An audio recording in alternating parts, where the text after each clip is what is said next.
আজকে নিশিটা গেলে কাল সকাল হলেই 100 বছর পূর্ণ হবে। আমি কাল যাব, আজকে তুমি যাও।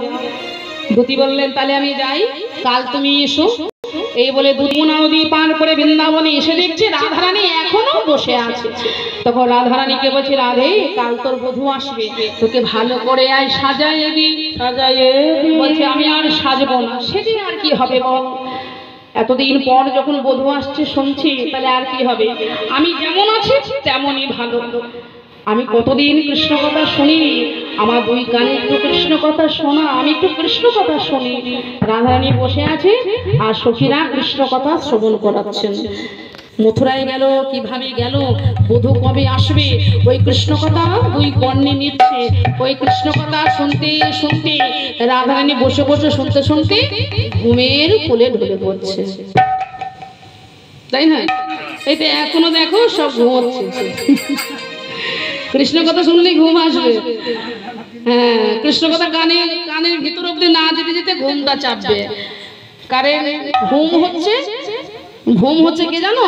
যমরাজের দুটো বোন, হৈমানি আর ঝুমানি, মানে ঝিমানি একটা বোন আর ঘুমানি একটা বোন, তারা দুই বোন। কারণ তারা বলেছে যমরাজ যদি সবাই কৃষ্ণ ভক্ত হয়ে যায় তাহলে আমার যমলোকে কেউ আসবে না, তাই যেখানে কৃষ্ণ কথা হবে সেইখানে তোরা গিয়ে ভক্তদের ঘাড়ে চাপবি। ভক্তদের ঘাড়ে চাপবি। তাই দেখবেন যেখানে হরিবাসর হয়, কীর্তন হয়, দেখবেন বসে থাকতে থাকতে ঠিক কারণ ঝিমানি তার ঘাড়ে চাপে, কারণ ভক্তরা তখন ঢুলতে লাগবে। একজন হচ্ছে চোখের পাতায় বসবে আর একজন বসবে ঘাড়ে। তখন রাধারানী কৃষ্ণ কথা শুনছে, কৃষ্ণ কথা শুনতে শুনতে ঘুমের কোলে ঢলে পড়ছে না। যাই রাধে তুই করছিস কেন? কৃষ্ণ সবাই হরি বলি পার হয়ে গেলে হবে? জম তো খাতা খুলে বসে আছে, তারও তো কাস্টমার দরকার। তাই তো, তাহলে তার খাতায় তো একটাও নাম থাকবে না। সবাই যদি বই করতে যায় তাহলে যমুনায় কে যাবে? তাই তো, যমুনায় তো যাওয়ার জন্য একটাও মানুষ পাওয়া যাবে না, তাহলে সবাই বৈকুণ্ঠে দৌড়াবে। তাই যমরাজা বললেন তোদের কাজ হচ্ছে ভক্তদের চোখের পাতায় আর ঘাড়ের উপরে চেপে থাকা। খবরদার যতক্ষণ কীর্তন হবে খবরদার চোখের পাতা থেকে সরবি না আর ঘাড়ে থেকে কখনো নামবি না, কখনো নামবি না, তাহলে কিন্তু আমার এই খাতা আর খোলা হবে না। নিতাই গৌর হরি। তখন রাধারানী কৃষ্ণ কথা শুনতে শুনতে ঘুমের কোলে ঢলে পড়ছেন। আর যেই ঘুমিয়ে পড়েছেন, ঘুমিয়ে ঘুমিয়ে স্বপ্ন দেখছেন গোবিন্দ বৃন্দাবনে ফিরে এসেছেন। তখন রাধারানীর আনন্দে আর সীমা নেই। তাড়াতাড়ি গিয়ে বধূর গলাটা জড়িয়ে বলছেন, বধূ কতদিন পরে আসলে, তুমি মথুরায় ভালো ছিলে তো?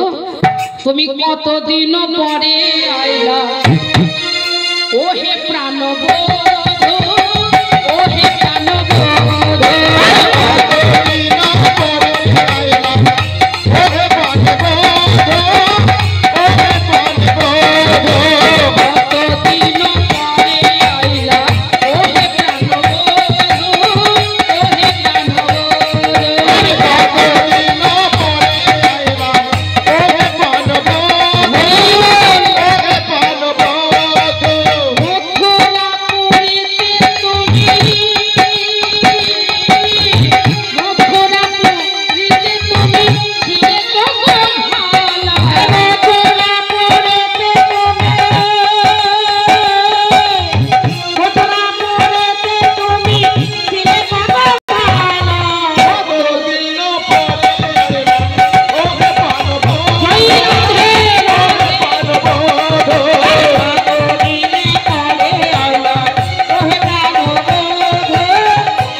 কতদিন পরে এসেছো, তুমি ভালো আছো তো?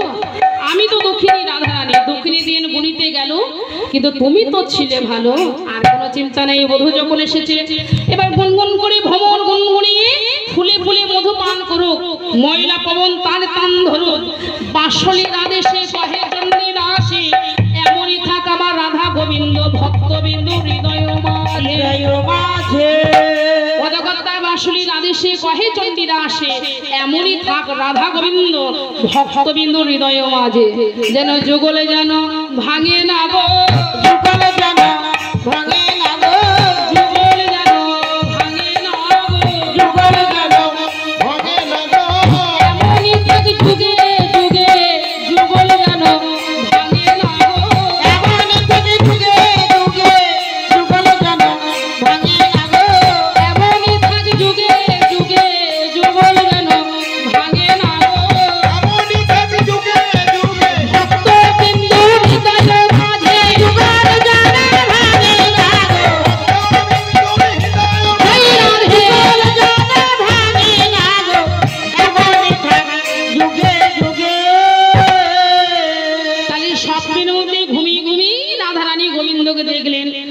স্বপ্নের মধ্যে রাধারানী গোবিন্দের মিলন হলো। এমনিতে মিলন হলো না, কারণ রাত না পোহালে গোবিন্দ আসবে না। এখন রাত, কালকে সকালে গোবিন্দ আসবে মথুরা থেকে বৃন্দাবনে, তাহলে এখন আর রাতে গোবিন্দ রাধারানী কোন ঘুমিয়ে পড়েছে না, আর জাগাবো না, স্বপ্নের মধ্যে রাধারানীর মিলন হোক। তখন সখীরা বলছে, রাধে তোর বধূ যখন এসেছে তুই সবসময় দেখতে পেলি, তাহলে এক কাজ করি, কতদিন পর তুই বধূকে পেয়েছিস, সেবার একটু বধূর বামে গিয়ে তুই দাঁড়া। আমরা কতদিন রাধাকৃষ্ণ যুগল দর্শন করিনি, আজ দেখবো। তাই স্বপ্নের মধ্যে সখীরা গোবিন্দ বামে গিয়ে রাধারানীকে দাঁড় করিয়ে দিল। তাই রাধাকৃষ্ণ যুগলে দাঁড়ালেন, নবনী মাখন ক্ষীর সর রাধাকৃষ্ণ সেবা দিল, তারাও প্রসাদ পেলেন। মধুময় শ্রী বৃন্দাবনে স্বপ্নের মধ্যে রাধা কৃষ্ণর মিলন হলো। আর সখীরা জয় রাধে শ্রী রাধে বলে ভজন মিলন গীত গাইতে লাগলেন। জয় জয় রাধা রানী কি, রাধা রানী কি জয় বলছে তারা, কেননা রাধা রানী স্বপ্নের মধ্যে মিলন হচ্ছে।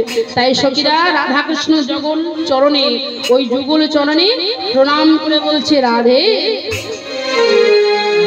বলি রাধে